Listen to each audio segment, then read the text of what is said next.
Hi everyone. Today we're going to read an article that's a really good article when you're thinking about how to write persuasively. Today's article is a pro-con article from Newsella. It's called "Is Binge Watching a Harmless Pleasure or a Harmful Addiction?" So they're going to first present some background information, which I'm going to read out loud to you, and then they're going to present some arguments for the pro side and some arguments for the con side. So both sides of that debate are going to try to convince you to agree with them. So see if you can pay attention for some of the persuasive strategies that they're using to try to get you to agree. So here we go. The term binge watch may seem like it's been around forever, but it was first used in 2003. According to the Merriam-Webster dictionary, to binge watch is to rapidly watch many episodes of a TV show, one after another. The term binge watch became popular in 2013. That year, Netflix released a new series. It was called House of Cards. The streaming provider put all 13 episodes out at once. In 2015, binge watch was declared the word of the year by the Collins English Dictionary. Nearly three-fourths of Americans admit to binge watching. The number is higher among millennials and Generation Z. That's you guys. Millennials are people who were born between 1981 and 1996.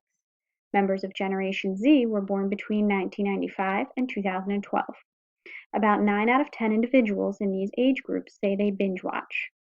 Around 4 out of 10 binge watch an average of 6 episodes of television in one sitting. That's about 5 hours of TV at a time. Helen Newstead works at HarperCollins Publishing. She said that the rising popularity of the term binge watching is a sign of the biggest change in people's viewing habits since the videocassette recorder was introduced. The videocassette recorder, or VCR, became popular about 40 years ago. It allowed viewers to record a show to watch later on. This meant they no longer had to stay home to watch. Binge watching has taken the world by storm. Is it a harmless pleasure, or could it be a harmful addiction? Consider the pros and cons below. Pro. Binge watching leads to beneficial social connections. Binge watching creates a sense of community around a show. Experts refer to this as a shared cultural space. It's a kind of common ground. It allows viewers to discuss their enjoyment of a show with everyone from a family member to a coworker to a stranger at the supermarket. Romantic relationships can be strengthened by binge watching together. Binge watching creates a shared interest. It's a fun and easy way for couples to spend time together. Binge watching may even help couples who are going through problems in their relationship. If couples see TV characters experiencing similar troubles, they may be able to better understand their own issues. A study was published in the Journal of Social and Personal Relationships. It found that binge watching can help people in long-distance relationships too. Sharing the pretend world of a show helps long-distance couples connect from far away. Another pro, binge watching has health benefits, like stress relief. According to experts, binge watching releases a chemical called dopamine in the brain. Dopamine creates a feeling of happiness. It can help people relax. It may even relieve their stress. John Mayer is a psychologist. Psychology is the study of the mind and behavior. Mayer says that everyday life causes people lots of stress. We are constantly flooded with information. It is hard to shut our minds down and tune out the stress and pressures, he says. Binge watching can help. It acts like a steel door, Mayer says. It shuts out the constant stress we face. In other words, binge watching gives our brains a break. Pro. Binge watching makes a show more fulfilling. When a viewer is binge watching, they can get fully wrapped up in a story. This is a satisfying feeling. It's similar to staying up all night to finish a really exciting book. Today, many shows are made for binge watching. Netflix releases many of its shows with full seasons. Stranger Things is one example. Watching many episodes at once can make it easier to follow the show's story. You are less likely to forget important details. As a result, shows made for binge watching can be more complicated. Bingeable shows can feature twisty storylines and many realistic characters. Stephen Johnson is an author. He writes about media. Johnson says watching these more complex shows may make viewers smarter. Shows like this demand greater attention. Many require deep thought to understand. Now for the cons. Con. Binge watching leads to mental health issues. Researchers at the University of Texas did a study on binge watching. They found that binge watchers were more likely to experience certain negative feelings. These included sadness and loneliness. Yoon Hee Sung was one of the researchers. She explained that when binge watching becomes a habit, viewers may start to ignore other things that are important, like their work and relationships. These people have a hard time stopping themselves from binge watching.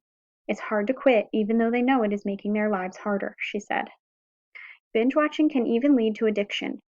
Dr. Renee Carr is a psychologist. She has pointed out that the human body can get addicted to any activity that releases dopamine. Remember, dopamine is the chemical in our brain that makes us feel happy. Binge watching releases dopamine. Another study found that rather than reducing stress, binge watching actually made people more stressed. It gave them feelings of regret and guilt. These feelings were tied to the idea that binge watching was a waste of their time.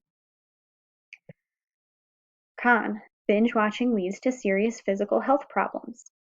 Binge watching requires sitting for hours and hours. This behavior has been linked to serious medical issues. They include heart disease, cancer, and blood clots. It's not unusual to snack while you're binge watching. This is okay in moderation. Too much snacking can be unhealthy, though, especially if the snacks are packed with sugars and fats. One study found that binge watching was related to poor sleep and extreme tiredness. Getting very into a series right before bed winds the viewer up, rather than helping them calm down to sleep. Some viewers may be unable to sleep as a result. Others may choose binge watching over sleeping. One survey found that more than 4 out of 10 binge watchers had stayed awake all night to binge watch a show. Con. Binge watching makes the show less fulfilling. Viewers today do not want to wait for the next episode of a show. It makes them impatient. However, this experience can be pleasurable. Damon Lindelof has created a few popular TV shows. One recent example is Watchmen. Lindelof has said that when we binge watch, we lose something, a feeling of anticipation. We used to look forward to the next episode of our favorite show. In a binge watching society, we don't get to anticipate anything. We don't get to guess what will happen next. We just put on the next episode right away. Lindelof thinks this is sad. One study found that viewers who binge watched reported that they enjoyed shows less. Maybe they missed the anticipation too. So that is your article. Hopefully you kind of have an opinion one way or the other if you agree with the pros of binge watching or the cons of binge watching.